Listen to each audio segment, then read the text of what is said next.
আছি, খারাপ না। এখনো মনমরা হয়ে থাকো নাকি? অবশ্যই তোমায় দেখে তো সেটা মনে হচ্ছে না। লাস্ট যেদিন দেখেছিলাম তার চেয়ে অনেকটাই ফ্রেশ ও হাসি খুশি লাগছে তোমায়। আগ্রহ ভরে বলে উঠল আমিরা। ওর কথার বিপরীতে স্বপ্নিল মাথা নাড়িয়ে বলে, তা অবশ্য ভুল বলিসনি। আমি যেমনটা থাকবো ভেবেছিলাম তার চেয়ে অনেক ভালো আছি এখন, আলহামদুলিল্লাহ। মুচকি হেসে বলে স্বপ্নিল। সে হাসির লক্ষ্য করে অন্তরে এক প্রকার প্রশান্তি অনুভব করে আমিরা। কেননা সে নিজেই দেখেছিল তার বোনের মৃত্যুর পর স্বপ্নিলের কেমন অবস্থা হয়, কতটা ভেঙে পড়ে সে। তাই তো বিবেকবান আমিরা নিজ থেকে সিদ্ধান্ত নিয়ে স্বপ্নিলের বিয়ের পর ওর অফিস যেয়ে আনিকার ডায়েরি দেখায় ওকে। বোনের অতীত সম্পর্কে সবকিছু স্বপ্নিলকে বলে দেওয়ার কাজটা সে এজন্যই করে যাতে স্বপ্নিল জীবনে মুভ অন করতে পারে, নিজের অতীত ভুলে বর্তমানকে সাদরে গ্রহণ করতে পারে। তাই আজ স্বপ্নিলের কথায় ও স্বাভাবিক আচরণে ভীষণ খুশি হয় আমিরা। উচ্ছ্বাসিত গলায় বলে, যাক, শুনে খুব খুশি হলাম। এভাবেই ভালো থাকো সারা জীবন। তা তোমার বউ কথায়? মার জন্য তোমার বিয়েতে তো যেতে পারিনি, আবার ছবি। জানি না ও যে কই আছে, কি করছে কিছুই জানি না আমি। হতাশ মুখে বলে স্বপ্নিল। তা শুনে সরু চোখে চেয়ে আমিরা প্রশ্ন করে, তা কেন? এখন আবার এটা বলো না যে ভাবির সাথে তোমার সম্পর্ক এখনো স্বাভাবিক হয়নি। কামন ভাইয়া, মাস পার হয়ে গিয়েছে তোমাদের বিয়ের, যথেষ্ট সময় এটা মুভ অন করার। আরে ধুর, তুই অযথাই ভুল বুঝছিস, এমন কিছুই না। আমাদের মধ্যে সব পুরোপুরি ঠিক না থাকলেও যথেষ্ট স্বাভাবিক। আমরা দুজন একে অপরের সাথে বেশ কমফোর্টেবল এখন। আমি তো এই জন্য বলছিলাম, কারণ কাজের চাপে সকাল থেকে আমি আর রাহি কেউ কারো চেহারা দেখারও সুযোগ পাইনি। ইস রে। আচ্ছা, পরে দেখা হবে, সমস্যা নেই। আপাতত ছবি দেখাও ভাবি। হাসতে হাসতে রাহি তার ছবি দেখানোর জন্য পকেট থেকে ফোন বের করছিল স্বপ্নিল। পরক্ষণেই ওর হাসি মুখ মিলিয়ে গেল যখন পুরো ফোন ঘেটেও রাহি তার একটা ছবিও পেল না, না নিজের সাথে না ওর একার। হুট করেই স্বপ্নিল অনুভব করলো বিয়ের এতদিনেও রাহিতার সাথে একটা সিঙ্গেল কাপল পিক নেই ওর কাছে। এমনকি রাহিতার কোনো সিঙ্গেল ছবিও তার সংগ্রহে নেই। বিষয়টা কেন যেন খারাপ লাগলো স্বপ্নিলের। সে এতদিন এটা খেয়াল করেনি কেন? আশ্চর্য। বরযাত্রী মিনিট 5 মধ্যে চলে আসবে বাসায়। তা শুনে সকলের ব্যস্ততা কয়েকশো গুণ বাড়ল। এদিকে গাঢ় নীল রঙের শাড়ি পরে সেজেগুজে রেডি হওয়া রাহিতা অবশেষে বউয়ের রুম থেকে বের হতে পারল। এতক্ষণ শাশুড়ি ও বাড়ির মেয়েদের সাথে বাড়ির বউ হিসেবে কনের সাথে বসেছিল রাহিতা। মনে মনে স্বপ্নিলের সাথে দেখা করার ইচ্ছা থাকলেও মুখ ফুটে এটা সে বলতে পারেনি কাউকে, নাই বের হতে পেরেছে রুম থেকে। তাই অবশেষে সুযোগ মিলায় রাহিতা যেন হাফ ছেড়ে বাঁচল। আশেপাশে তাকিয়ে বাড়ির মেইন ফটকের দিকে এগোতেই স্বপ্নিলকে চোখে পড়ল তার। শুধু স্বপ্নিলকে দেখলো বললে ভুল হবে, অচেনা এক মেয়ের সাথে হাস্যোজ্জ্বল স্বপ্নিলকে দেখল, যার দৃষ্টিগোচর হতেই চলন্ত কদম নিজ থেকেই থেমে গেল রাহিতার। ভ্রু যুগলে ভাঁজ ফেলে সেদিক কিছুক্ষণ তাকিয়ে থাকলো সে, পরপর এগিয়ে গেল তাদের দিকে। ধীরে ধীরে স্বপ্নিলের পেছনে এসে দাঁড়ালো রাহিতা। এদিকে স্বপ্নিল নিজের কথায় ধ্যানমগ্ন থাকায় ওর পেছনে দাঁড়িয়ে থাকা নিশ্চুপ রাহিতার উপস্থিতি অনুভব করতে পারেনি, যা আরেকটু কষ্ট দিল রাহিতার ঈর্ষান্বিত মনকে। স্বপ্নিল ওর উপস্থিতিও টের পেল না তাই বলে? কি এমন ব্যস্ত সে অন্য মেয়েটার সাথে? সারাটা দিন যে তাদের দেখা হয়নি সেটার কোনো প্রভাব পড়েছে লোকটার উপর? পড়েনি। এজন্যই ওকে ভুলে ঠিকই অন্য মেয়ের সাথে খোশ গল্পে মেতে উঠেছে। মনে মনে ফুঁসে ওঠে রাহিতা। পরক্ষণেই গলা ঝেড়ে নিজের উপস্থিতি জানান দেয় খানিকটা ক্রুদ্ধভাবেই। আওয়াজ পেয়ে পেছনে তাকাতেই গোমরা মুখের রাহিতাকে নজরে পড়ে স্বপ্নিলের। সাথে সাথেই মুখের হাসি আরেকটু বেড়ে যায়। রাহিতাকে পেছন থেকে টেনে নিজের পাশে নিয়ে এসে বলে, সারাদিন পর তোমার দেখা পেলাম, এতক্ষণের সময় হলো বুঝি? রাহিতার ঠান্ডা উত্তরে স্বপ্নিল খানিকটা চমকে যায়। পরক্ষণেই মাথা না ঘামিয়ে সামনে দাঁড়ানো আমিরার সাথে ওকে দেখা করিয়ে দিয়ে বলে, রাহি, সিজ আমিরা আমার খালাতো বোন, সীমা খালামনের ছোট মেয়ে। আমিরা এবং রাহিতা, আমিরা ও রাহিতা আমার বউ। তা তো দেখেই বুঝেছি ভাইয়া। ভাবি কেমন আছো? এই প্রথম তোমার সাথে দেখা হয়। ভালো আছি, আপনি কেমন আছেন? আপনার সাথে দেখা হয়ে ভালো লাগলো আপু। আমি ভালো আছি। সবাইকে সারপ্রাইজ দিতে এই সময় হুট করে চলে এলাম বিয়েতে। মাও জানে না, বুঝেছ? এখন দেখে চমকে উঠবে নির্ঘাত। তাই তুই বললি আর আমি বিশ্বাস করতাম? আমিরার কথার বিপরীতে বলে ওঠে স্বপ্নিল। ওর কথায় সে বলে, উফ, তুমিও না ভাইয়া আগের মতোই ফাইজলামি করো শুধু। আচ্ছা দাঁড়াও, তোমাদের একটা ছবি তুলে দিই, তারপর দেখো কেমন। আমিরার কথায় স্বপ্নিল মনে মনে কুটিল হাসে। সূক্ষ্মভাবে করা তার কৌশল কাজে লেগে গেল। মুহূর্ত বিলম্ব না করে স্বপ্নিল নিজের ফোন এগিয়ে দিল আমিরার দিকে। রাহিতা নীরবে সবকিছু দেখছিল শুধু। পোজ দেওয়ার জন্য স্বপ্নিল রাহিতার দিক তাকালেও সে নিজের জায়গায় দাঁড়িয়ে আগেরকার ন্যায় ভোঁতা মুখে দাঁড়িয়ে আছে সামনের দিকে। এবার স্বপ্নিল হুট করে রাহিতার বাহু টেনে নিজের সাথে মিশিয়ে নিল। কিঞ্চিত বিস্ময়ে রাহিতা তাকাতেই বলল, কি এভাবে তাকাচ্ছ কেন? ছবি তো মানুষ এভাবেই তোলে। তুমি এত দূরে দাঁড়িয়ে থাকলে তো এক ফ্রেমে আঁটবো না আমরা। কাছে আসো বোকামে। স্বপ্নিলের কথায় হতভম্ব রাহিতা কি রিয়াকশন দেবে ভেবে পাচ্ছে না। মানুষের সামনে এরকম নির্লজ্জ কথাবার্তা কে বলে? অদ্ভুত। রাহিতার চেহারা দেখে ও স্বপ্নিলের কথায় হেসে ফেলল সামনে দাঁড়িয়ে থাকা আমিরা। হাসতে হাসতেই বলল, ভাইয়া তুমি আর বদলাবে না তাই তো? ইস, রাহিতা ভাবি কি লজ্জা নেই পাচ্ছে। ভাবি প্রতিদিনের রুটিন বিনা কারণে লজ্জা পাওয়া এটা নতুন কিছু না। এই আপনি চুপ করবেন? দাঁতে দাঁত চেপে বলে রাহিতা।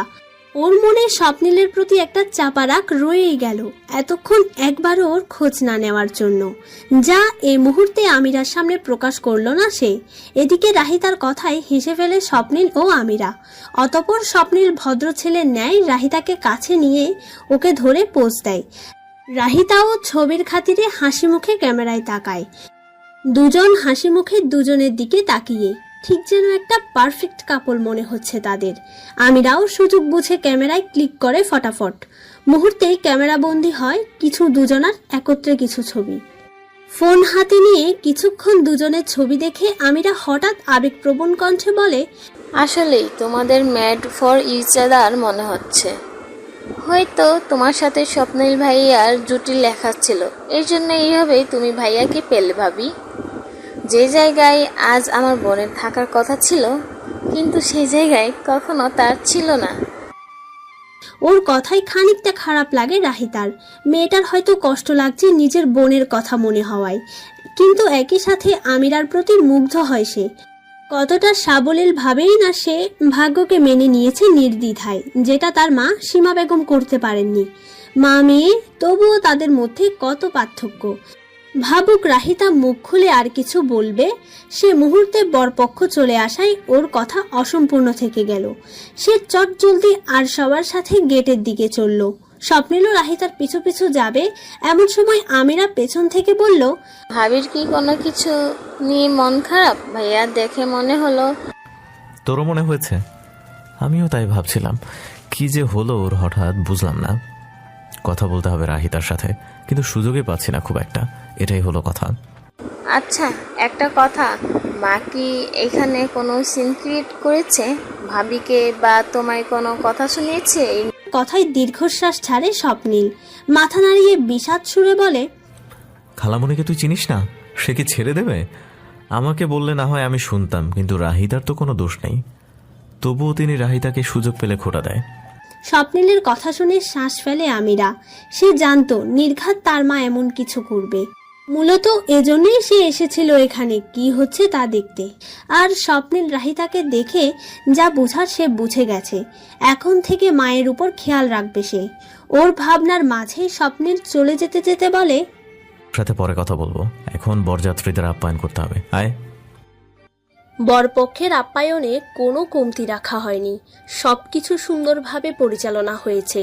বিয়ে পড়ানো ও খাওয়া দাওয়ার কার্যক্রম শেষে এখন বিদায়ের প্রস্তুতি চলছে। স্বপ্নিল ভীষণ ব্যস্ত, এদিক সেদিক ফোন নিয়ে ছুটছে মামাদের সাথে। কাজের ব্যস্ততায় রাহিতা নিজেও স্বপ্নিলের জন্য মনে চেপে রাখা সূক্ষ্ম রাগ ভুলে গিয়ে ছুটতে লাগলো। তেমনিভাবে বাপের বাড়ি থেকে ফোন আসায় সে চলে গেল বাড়ির পেছনের দিকটায়, যেখানে কোলাহল নেই একদমই। সবাই বাসার ভেতরেই ব্যস্ত। কথা শেষ করে কয়েক কদম এগোতেই হঠাৎ সীমা বেগমের কণ্ঠ কানে এলো তার। এই মেয়ে শোনো। আমায় বলছিলেন খালামণি? তুমি ছাড়া এখানে আর কেউ আছে যাকে বলবো? আজব মেয়ে তো। চোখ পাকিয়ে প্রশ্ন করে সীমা বেগম। তার কথার বিপরীতে রাহিতা মুচকি হেসে বলে, আমার নাম রাহিতা। নাম ধরে না ডাকলে কিভাবে বুঝবো কাকে ডাকছিলেন? তাই বললাম। এই মেয়ে, তোমার কি লজ্জা করে না এত কিছুর পরেও এভাবে আমার সাথে কথা বলতে? অবশ্য আমিও বা কাকে বলছি, লজ্জা থাকলে তুমি এভাবে চলাফেরা করতেই না। সব কিছু জেনেও আমার সামনে এমন দাম্ভিকতা দেখাতে না। মহিলার এহেন কথায় মনে মনে বেশ কষ্ট পায় রাহিতা। একটা মানুষ কি করে নিজ শোকে এতটাই পাগল হয় যে বারবার সামনের জনকে অপমান করার জন্য মুখিয়ে থাকে? রাহিতা ভেবে পায় না। কষ্টে দু চোখে পানি আসতে চায়, কিন্তু সে আসতে দেয় না। ভাবে এবার তাকে একটা উচিত জবাব দিতেই হবে, নয়তো আর যে কটা দিন আছে এখানে শান্তিতে থাকতে পারবে না সে। দ্বিধা ছেড়ে রাহিতা এবার বলে, খালামণি, আপনি আমার শাশুড়ি মায়ের বোন বলেই আপনার সম্মানার্থে কিছু বলিনি এই কয়দিন। তবুও যদি আপনার কাছে মনে হয় আমি আপনাকে দাম্ভিকতা দেখাচ্ছি, তবে আমার কিছুই বলার নেই। এখানে আসার পর থেকে একই বিষয় নিয়ে পড়ে আছেন আপনি। আমি জানি আপনার কষ্ট হয় আমায় দেখলে। হয়তো আমায় যতবার দেখেন ততবারই নিজের মেয়ের কথা মনে হয়ে খারাপ লাগে আপনার। কিন্তু তাই বলে বারবার এভাবে আমায় কথা শোনানোর কি মানে হয়? আমি তো আপনার কোনো ক্ষতি করিনি, তাই না? আনিকা আপুর সাথে যেটা হয়েছে সেটা একটা অ্যাক্সিডেন্ট ছিল। এটাতে আমার কোনো হাত ছিল কি? আমি তো তার যাওয়ার পরেই স্বপ্নিলের জীবনে এসেছি। এটুকু বলে থেমে গেল রাহিতা। এক পলক চেয়ে দেখল সীমা বেগমের মুখভঙ্গি, অথচ তার মুখ নির্বিকার। একটু শ্বাস নিয়ে সে আবারও বলে, আর একটা কথা হচ্ছে, ওনাকে বিয়ের আগে আমি জানতামও না তার জীবনে কোনো অতীত ছিল। আনিকা আপুর মৃত্যুর ব্যাপারটাও আমাদের বিয়ের পরেই জানতে পারি। সব শুনে আমার নিজেরও ভীষণ খারাপ লাগে। কিন্তু জীবন তো কারোর জন্য থেমে থাকে না, তাই না খালামণি? আমার জায়গায় যদি আজ আনিকা আপু হতো, তবে কি আপনি তার সাথেও এভাবেই বিহেভ করতেন যেটা আমার সাথে করছেন? আমার জায়গায় একবার নিজের মেয়েকে ভেবেই দেখুন। সেট আপ, চুপ করো তুমি মেয়ে। একদম নিজের সাথে আমার মেয়ে তুলনা দেবে না তুমি। এতক্ষণ চুপচাপ রাহিতার সব কথা শুনে গেলেও হঠাৎ আনিকার নাম নেওয়ায় পুরনো রাগ ফিরে আসায় আবার গর্জে ওঠেন সীমা বেগম। এবার রাহিতা মনে মনে ভীষণই হতাশ হয়। সে বুঝে ইনাকে ইহকালেও আর বোঝানো যাবে না কোনো কিছু। যে মুহূর্তে রাহিতা হাল ছেড়ে দিল, ঠিক তখনই হঠাৎ কোথা থেকে যেন তার পাশে এসে দাঁড়ালো আমিরা। মায়ের দিক তাকিয়ে বেশ শান্তভাবে প্রশ্ন করলো, তুমি রাহিতা ভাবির সাথে এইভাবে কথা বলছো কেন আম্মু? কি সমস্যা তোমার? মেয়ের কথায় যার পর নয় অবাক হয়ে তিনি বললেন, আমার সমস্যা কি মানে? এখানে এসে তোরও মাথা গেছে নাকি? আমার মাথা কেন যাবে? আমি যা সব শুনলাম সেটাই উপর ভিত্তি করে বলছি। তুমি ভাবির সাথে এরকম কি বিহেভ করছো কেন? কি করছে সে শুনি? বাহ, এখন দেখি আমার মেয়েও আমায় প্রশ্ন করছে। বা বিয়ে বাড়িতে আসতে না আসতেই তোকেও নিজের দিকে করে নিল না মেয়েটা? আমি তো আর এমনি বলিনি যে এই মেয়েই সব সমস্যার মূল। মায়ের কথায় বিরক্ত হলেও মোটেও বিচলিত হলো না আমিরা। কেননা স্বপ্নিল ইতোমধ্যেই তাকে বলেছে সীমা বেগমের রাহিতার সাথে করা ব্যবহারের কথা। তা শুনেই মূলত সে মাকে খুঁজছিল কথা বলার জন্য, এবং প্রতিমধ্যে এই নির্জন দিকটায় এসে দুজনকে একসাথে দেখতে পায়। উপরন্তু তাদের কথা শোনার জন্য এতক্ষণ আড়াল থেকেই দুজনকে লক্ষ্য করছিল সে। কিন্তু এত কিছুর পরেও নিজ জননীর একগুয়ে কথায় মেজাজ হারিয়ে সে নিজেই চলে আসে দুজনের কথার মাঝে। আমিরাকে ওর জন্য নিজ মায়ের সাথে এভাবে কথা বলতে দেখে রাহিতার সরল মন কষ্ট পায়। সে আমিরার হাত টেনে ধরে বলে, বাদ দাও আপু, আমরা এমনিতেও আর বেশি দিন নেই এখানে। অযথা বিয়ে বাড়িতে কোনো সিনকেট করার দরকার নেই। আমি চলে যাচ্ছি, দেখি বাকিরা কি করে। বাহ, এভাবেই কথার জালে স্বপ্নিল দিলেরা আপার পাশাপাশি আমিরাকেও একদিনে পটিয়ে ফেলেছো, তাই না? খুব চালু মেয়ে তো তুমি। ওনার কথায় বিরক্ত বোধ করলেও আর তর্ক করার রুচি নেই রাহিতার। যে বুঝতে চাইবে না তাকে হাজারবার চেষ্টা করলেও বোঝানো যাবে না, এ কথাটা যেন সীমা বেগমকে দেখেই উপলব্ধি করেছে সে। তাই আর কথা না বাড়িয়ে রাহিতা চলে যেতে ধরতেই ওকে থামিয়ে দেয় আমিরা। মায়ের কথায় অতিষ্ঠ হয়ে শেষমেশ বলে, আল্লাহর ওয়াস্তে চুপ করো আম্মু। আর কত শোনাবে এই মেয়েটাকে? নেহাত ভালো মেয়ে বলে তোমার ভদ্রভাবে হ্যান্ডেল করছিল রাহিতা, নয়তো অন্য কেউ হলে বিনা অপরাধে এত কিছু শুনে কোনোদিনও এত ভালোভাবে কথা বলতো না, তেরাভাবে উত্তর দিত তোমায়। আর আমি বুঝি না। তুই আমাকে চুপ করতে বলছিস আমিরা? আমাকে? এই মেয়ে যে এভাবে নিজের মাসুম ইমেজ তৈরি করে তোদের ব্রেন ওয়াশ করছে সেটা কেন বুঝছিস না তোরা? স্বপ্নীলের কথা না হয় বাদই দিলাম, পুরুষ মানুষ এমনই হয়, দুদিনও লাগে না তাদের মন এদিক সেদিক হতে। কিন্তু তুই কি করে এত সহজে সব মেনে নিতে পারিস আমি ভেবে পাই না। আরও জীবন তো আর আমার বা তোমার অনুমানের উপর ভিত্তি করে থেমে থাকবে না আম্মু। আজ হোক কাল হোক, আপু যাওয়ার পর স্বপ্নীল ভাইয়া তো বিয়ে করতোই, তাই না? সেটা এখন করা নিয়ে তোমার কিসের এত মাথা ব্যথা? এত সিম্পল বিষয় বুঝতে পারছিস না? আরে স্বপ্নীল কখনো আনিকাকে ভালোবাসেনি, বুঝেছিস? আরে ও এতদিন আনিকাকে ভালোবাসার নাটক করেছিল, নয়তো এত বছরের সম্পর্ক শেষ হতে না হতে কেউ এত তাড়াতাড়ি বউকে নিয়ে সুখে থাকতে পারে? 1 মাস না যেতেই সংসার করতে পারে? এগুলো তো বুঝবি না তোরা, সবাইকে নিজের মতোই ভাবিস, দেখেই এ ভুল করিস। তোর বোনও এ কাজ করেছিল, স্বপ্নীলকে বিশ্বাস করে ভালোবেসেছিল, কিন্তু সে যদি জানতো স্বপ্নীল ওকে এভাবে ধোঁকা দিবে তবে হয়তো কখনোই ভালোবাসতে পারতো না, মরার আগেই ওর প্রতি সব অনুভূতি শেষ করে মরতো। মেয়ের সাথে তর্কের মাঝে মনের সকল কষ্ট ও অভিযোগ নিংড়ে ফেলেন সীমা বেগম। একই সাথে আক্রোশের অশ্রু ঝরে তার চোখ থেকে। মাকে এভাবে দেখে অশ্রু জমে আমিরার চোখের কোটরেও। তবুও নিজেকে সামলে নেয় সে। আজকে সবকিছু খোলাসা করতেই হবে, মাকে সবকিছু জানাতেই হবে, নয়তো তিনি এই ভুল ধারণা নিয়ে সারা জীবন এভাবেই ঘৃণা করে যাবেন স্বপ্নীল ও রাহিতাকে। তাই মায়ের দিকে শান্ত চোখে চেয়ে আমিরা অত্যন্ত ধীর কণ্ঠে প্রশ্ন ছুড়ল, যদি তুমি কখনো জানো যে স্বপ্নীল ভাইয়া আপুকে কোনো ধোকা দেয়নি, উল্টো সে নিজেই ধোকার শিকার হয়েছে, তবে তোমার অনুভূতি কেমন হবে আম্মু? তখন কি তুমি নিজের মতামত পাল্টাবে? মেয়ের হঠাৎ এমন প্রশ্নে অতিকায় থমকে যান সীমা বেগম। বিস্ময়ে হতবিহ্বল তিনি, পাল্টা প্রশ্ন করারও সাহস পান না যেন। ভাঙা কণ্ঠে কোনো মতে সুধান, মানে কি সব যাতা বলছিস? মাথা ঠিক আছে তোর? মায়ের ভাবভঙ্গি দেখে শীতল হাসি দেখা গেল আমিরার ঠোঁটে। খানিকটা সময় নিয়ে বেশ ধীর স্থির ভাবেই সে বলে, এইমাত্র যা শুনেছ সেটাই সঠিক আম্মু। স্বপ্নের ভাই আপুকে ভালোবাসার নাটক করেনি, বরং আপুই ইউকে যে অন্য একজনের সাথে রিলেশনে গিয়েছিল। তোমাদের চাপে দেশে ফিরে বিয়ের কথা চললেও প্রকৃত অর্থে ওর মন শুধু লন্ডনেই পড়েছিল।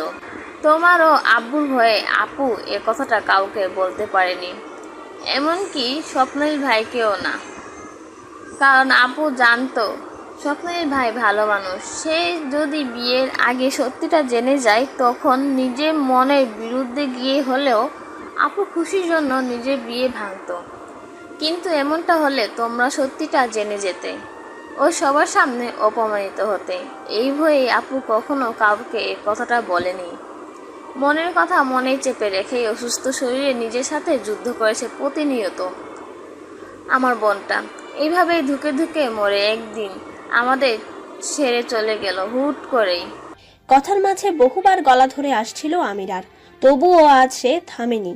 আজকে যদি মাকে সবকিছু না জানায় তবে স্বপ্নীল ও রাহিতার সাথে চরম অন্যায় করা হবে। এদিকে সামনে দাঁড়ানো সীমা বেগম সব শুনে মিনিট কয়েকের জন্য স্তব্ধ হয়ে গেলেন যেন। অবাক শব্দটাও যেন নেহাত ক্ষুদ্র ঠেকবে তার বিস্ফোরিত মুখভঙ্গির সামনে। বার কয়েক কথা বলার চেষ্টা করেও যেন পারলেন না, যেন বোঝার চেষ্টা করছেন কি থেকে কি হলো। তাকে সামলে নেওয়ার সময় দেয় আমিরা। একই সাথে এক এক করে সবকিছু খুলে বলে, মৃত্যুর আগে ওর কাছে দেওয়া আনিকার ডায়েরির কথা, এরপর স্বপ্নীলের অবস্থা দেখে ওর সেটা স্বপ্নীলকে দেখানোর কথা, অবশেষে স্বপ্নীলের সব ভুলে মুভ অন করার কথা। কোনো কিছুই আজ বাদ রাখে না সে। স্বপ্নীল ও রাহিতা যা এতদিন বলেনি তা আজ হুট করে নিজের আপন মেয়ের কাছে শুনে বাকশক্তি যেন হারিয়ে ফেলেছেন সীমা বেগম। একদিনে এত ধাক্কা নেওয়ার সক্ষমতা হচ্ছে না ওনার যেন। তার এই অবস্থা দেখে পাশে দাঁড়ানো রাহিতা দ্রুত এগিয়ে গিয়ে একটি চেয়ার নিয়ে আসে এবং সযত্নে তাতে বসিয়ে দেয় সীমা বেগমকে। স্তম্ভিত উনি চেয়ারে বসে একদৃষ্টে রাহিতার দিক চেয়ে থাকলেন কিছুক্ষণ। অতঃপর বহুক্ষণ প্রচেষ্টার পর আমিরাকে উদ্দেশ্য করে বললেন, এত কিছু যদি হয়েই থাকে তবে আমায় কেন জানায়নি? কেন? এই কথাটা তোরা সবাই জানতি, শুধু আমি জানতাম না? মায়ের প্রশ্নে আমিরা দীর্ঘশ্বাস ফেলে বলে, এতদিন আমি স্বপ্নিল ভাই ও রাহিতা সারা কেউ জানতো না, এমনকি দিলারা খালামণিও জানেন না। আজকে তুমি জানলে শুধু। মূলত স্বপ্ননীল ভাইয়াই আমায় নিষেধ করেছিলেন আর কাউকে জানাতে, তাই তোমায় বলিনি এতদিন আমি। মেয়ের কথায় মা অবিশ্বাস্য দৃষ্টিতে চেয়ে থাকেন ওর দিকে কিছুক্ষণ। আমিরা ফের বলে, তুমি যার বিরুদ্ধে আপুকে ভালোবাসা নাটক করার অভিযোগ করছিলে, আপুকে ধোঁকা দেওয়ার অভিযোগ করেছিলে, আসলে ভিকটিম মশে সে নিজেই। কিন্তু আমার মরা বোনের প্রতি সম্মান রেখে সে চায়নি কেউ তাকে ঘৃণার ভরা স্মৃতিতে স্মরণ করুক, কেউ তাকে নিয়ে কটূক্তি করুক। এজন্যই স্বপ্ননীল ভাইয়া কাউকে কিছু বলেনি কখনো, নীরবে নিজেই সয়ে গিয়েছে এবং অনেকটা সময় ধরে নিজেকে সামলে নিয়ে রাহিতার ভাবির সাথে জীবনকে নতুনভাবে উপভোগ করার সুযোগ খুঁজছেন। এবার তুমি বলো, স্বপ্ননীল ভাই কি ভুল করছে? তিনি কি সঠিক সিদ্ধান্ত নেননি আম্মু? মেয়ের কথায় চোখ দিয়ে আরেক দফা নোনা জল গড়িয়ে পড়ে সীমা বেগমের। এসব কথা যে তার অজান্তে ছিল তিনি কোশমিনকালেও ভাবেননি কখনো। আজ একসাথে সত্যিটা উপলব্ধি করে যেন কাউকে কোনো কিছু বলার মতো অবস্থায় নেই তিনি আর। বেশ খানিকটা সময় নিয়ে উঠে দাঁড়ালেন চেয়ার হতে। বাইরে থেকে হইচইয়ের আওয়াজ আসছে ভীষণ। এমন সময় রাহিতার হাতে থাকা মুঠোফোন বেজে উঠল। স্বপ্নিল ফোন দিয়েছে। সে রিসিভ করতেই স্বপ্নিল বলল, কোথায় তুমি? নিধিকে বিদায় দেবো আমরা এখন। তাড়াতাড়ি গেটের কাছে আসো, খুঁজে পাচ্ছি না তোমায়। এই তো আসছি, 5 মিনিট দিন। বলে ফোন কেটে দেয় রাহিতা। তাকে বলার প্রয়োজন হয় না কে ফোন দিয়েছে। সামনে থাকা দুজন মানুষ নিজ হতেই বুঝে নেই। আমিরা বলে, ভাইয়া ফোন দিয়েছে তাই না? বিদায়ের সময় হয়ে যাচ্ছে হয়তো, সবাই খুঁজছে আমাদের না, চলো যাই। এরপর মায়ের দিক তাকিয়ে নির্দ্বিধায় শুধালো, এখনো কি স্বপ্ননীল ভাই বা রাহিতা ভাবির উপর তোমার কোনো অভিযোগ আছে আম্মু? মেয়ের প্রশ্নের কোনো জবাব দিলেন না সীমা বেগম। হতাশ ভঙ্গিতে রাহিতার দিক চেয়ে মাথা নুয়ে ফেলল আমিরা। রাহিতাও মন খারাপ করে বিনা বাক্য ব্যয়ে চলে যাচ্ছিল সেখান থেকে। ঠিক এমন সময় হঠাৎ রাহিতার হাত চেপে ধরেন সীমা বেগম। চমকে উঠে তার দিক তাকায় রাহিতা। কোনো কিছু না বলে শুধু আলতোভাবে রাহিতার মাথায় হাত বুলিয়ে দেন সীমা বেগম। ব্যাস, তাতেই যার যা বোঝার ছিল বোঝা হয়ে গেছে। আমিরার মুখে বিশ্বজয়ের হাসি, রাহিতার ঠোঁটের কোণেও মুচকি হাসির রেখা। অতপর সব ঝামেলার অবসান ঘটিয়ে তিনজন মিলে চলে যায় বিদায় মাহফিলের প্রধান ফটকের কাছে। মাত্র কিছুক্ষণ হলো বউয়ের বিদায় পর্ব শেষ হয়েছে। কেঁদে কেটে সকলের অবস্থা খারাপ। সবাইকে এভাবে কাঁদতে দেখে নিজের বিদায়ের কথা স্মরণ হয়ে কান্না জমল রাহিতার চোখের কোণেও। হাতে থাকা টিস্যু দিয়ে চোখ মুছতে মুছতেই সেটা নষ্ট হয়ে গেল কিছুক্ষণের মাঝে। বিরক্ত হয়ে সেটা ফেলে দিতেই চোখের সামনে রুমাল ধরল কেউ। পাশে তাকাতেই ওর দিক তাকিয়ে থাকা স্বপ্নিলের দেখা পায় রাহিতা। নিজ হাতে রাহিতার মুখ ধরে থুতনি উঁচু করে নিজের দিক তুলল স্বপ্নিল। অতঃপর বেশ ধীরে খুব যত্ন সহকারে মুছে দিল অর্ধাঙ্গিনীর চোখের পানি। মোছা শেষে রাহিতার মাথায় বাঁকা হয়ে যাওয়া টিকলিটা সোজা করে দিয়ে নিজ বুকের কাছে হাত বেঁধে স্বপ্নিল বলল, তুমি এত কাঁদছো কেন? তোমায় তো আর বিদায় দিচ্ছে না ওর সাথে। আপনি বললেই যাব নাকি? আর চোখে চেয়ে বলে রাহিতা। সে ভেবেছিল স্বপ্নিল হয়তো বলবে, তোমায় কোনোদিন যেতেই দিব না আমি, অথবা কোনো সুন্দর কিছু বলবে এর বিপরীতে। কিন্তু স্বপ্নিল তো স্বপ্নিলই। তাই রাহিতাকে ভুল প্রমাণ করে সে বলল, তা অবশ্য ঠিক, তুমি তো সারা জীবনের জন্য আমার ঘাড়ে চড়ে বসে আছো, ওখান থেকে আর নামবে না বোধ হয়। ওর কথায় চোখ পাকিয়ে তাকায় রাহিতা। রেগে কিছু না বলেই খানিকটা জোরে মারে ফাজিল স্বপ্নিলের বাহুতে। ওকে মারতে দেখে শব্দ করে হেসে ফেলল স্বপ্নিল। হাসতে হাসতেই বলে, রাহি, এটা কিন্তু একদমই ঠিক না। এভাবে ভরা বিয়ে বাড়িতে বরকে মারতে লজ্জা করে না? কেউ দেখলে কি ভাববে বলো তো? এভাবে মেরে সবার সামনে আমায় নির্যাতিত পুরুষ প্রমাণ করতে চাইছো তুমি নাকি? হ্যাঁ, উফ, আপনার শুধু ফাজলামো, অসহ্য। বিরক্তিকর কণ্ঠে বলে রাহিতা। অতঃপর স্বপ্নিলের দিক চেয়ে সে নিজেও হেসে ফেলে কিছুক্ষণের মাঝে। দুজনের অগোচরেই দূর থেকে তাদের খুনসুটি দেখছিল একজোড়া চোখ। যে চোখে এতদিন দুজনের প্রতি শুধু তাচ্ছিল্য ও রাগ ছিল, আজ সে চোখে বিস্ময়। কিছুক্ষণ দুজনকে পর্যবেক্ষণ করার মাঝেই যেন সীমা বেগম উপলব্ধি করলেন, জীবনে যা কিছুই হয় না কেন সব কিছুতেই ভাগ্যের অনেক বড় হাত থাকে। আমরা যেভাবেই জীবনটাকে সাজাই না কেন, শেষ মুহূর্তে সেটা হয় যেটা বিধাতা তার কলমে লিখে রাখেন। স্বপ্নিল ও রাহিতার মন দুটিও যেন একে অপরের কাছে বিনিময় হওয়ার জন্যই তৈরি করেছিলেন তিনি। ঠিক এ কারণেই এত কিছুর পরেও তারা ঠিকই এক হয়েছে, কেউ তাদের থামাতে পারেনি। দুজন যে নিজেদের অজান্তেই নিজেদের মায়ায় জড়িয়ে গেছে, এটা তারা না বুঝলেও সীমা বেগমের অভিজ্ঞ চোখের বুঝতে ভুল হলো না। দূর থেকে ওদের জন্য দোয়া করলেন তিনি। খানিকটা অস্ফুট স্বরেই তার মুখ থেকে দুজনের উদ্দেশ্যে নিঃসৃত হলো দুটি সুন্দর শব্দ, সুখে থেকো। বিয়ের অনুষ্ঠান শেষে ক্লান্ত শরীরে যে যার রুমে প্রস্থান করেছে সকলে।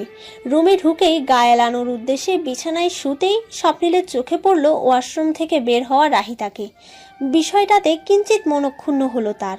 আজ সারাদিনের ব্যস্ততায় মেয়েটাকে ভালো মতো লক্ষ্য করাও হলো না। ভেবেছিল রুমে এসে চুপিসারে ভালো মতন দেখবে ওকে, কিন্তু তার পরিকল্পনায় এক বালতি জল ঢেলে দিয়ে ইতোমধ্যে গোসল সেরে বেরিয়েছে রাহিতা। সেদিক চেয়ে এক দীর্ঘশ্বাস ফেলল স্বপ্নিল।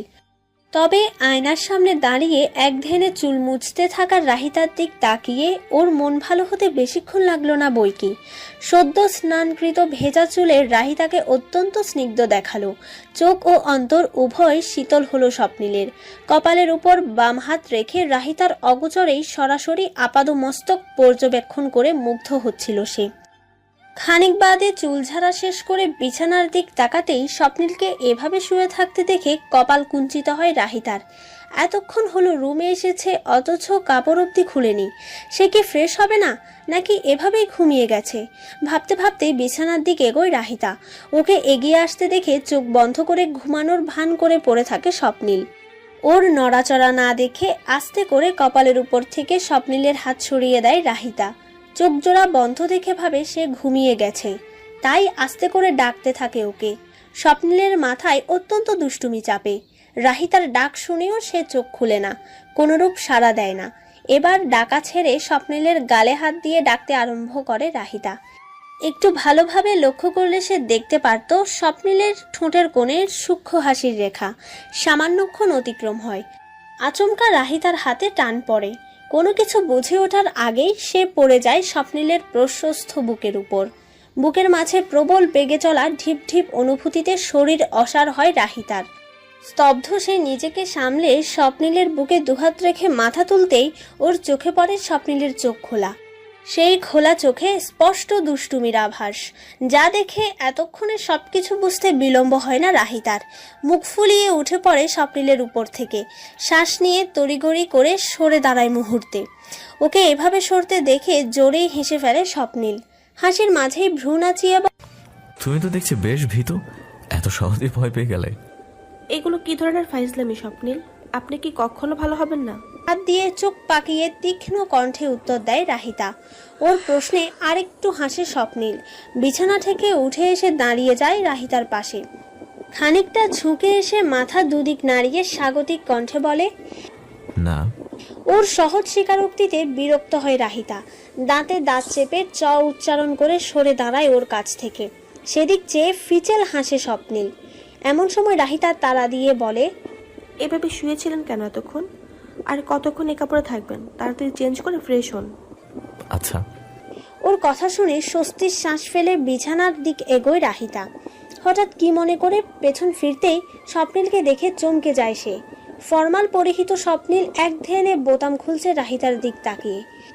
রাহিতা জানে স্বপ্নিল এখনো নির্ঘাত ফাজলামির মুডে আছে, কিন্তু তবুও আজ এই স্বপ্নিলকে দেখে এক অদ্ভুত অনুভূতি হচ্ছে ওর মনের ভেতর। রাহিতার মন বলছে স্বপ্নিল ওকে মন থেকে স্ত্রী হিসেবে মেনে নিয়েছে। অন্তত স্বপ্নিলের চোখ আজকাল সে কথাই বলে। তবু রাহিতার ভয় হয়। পুনরায় স্বপ্নিলের কাছে প্রত্যাখ্যান হওয়ার ভয়ে মনের প্রশ্ন মনেই চেপে রাখে। স্বপ্নিলকে এখনো নিজের দিক তাকিয়ে থাকতে দেখে ওর গলা শুকিয়ে যায়। শুকনো ঢোক গিলে জিভ দিয়ে শুষ্ক ঠোঁট ভিজিয়ে সে ইতস্তত কণ্ঠে বলে, কি সমস্যা? এখানে কাপড় খুলছেন কেন? বাথরুমে যান। ইতোমধ্যে স্বপ্নিলের শার্ট খোলা শেষ। রাহিতার চোখ সরিয়ে নেওয়া লাজুক আবরণের রাঙিয়ে যাওয়া গাল খুব মনোযোগ দিয়ে পর্যবেক্ষণ করে সে। অতঃপর রাহিতার হাত থেকে তোয়ালে কেড়ে নিয়ে গলায় ঝুলায় সে। পেছন ফিরে বাথরুমের দিক যেতে যেতে বলে, নিজেই চেঞ্জ করতে বললাম, আবার নিজেই জিজ্ঞেস করছো কেন করছি? শার্টই তো খুললাম শুধু। তুমি এমন ভাব করছো যেন জীবনেও আমায় খালি গায়ে দেখোনি। স্বপ্নিলের কথায় রাহিতা অবাক হতেও ভুলে গেল এক মুহূর্তের জন্য। চোখ মুখ কুঁচকে বিড়বিড়িয়ে বলল,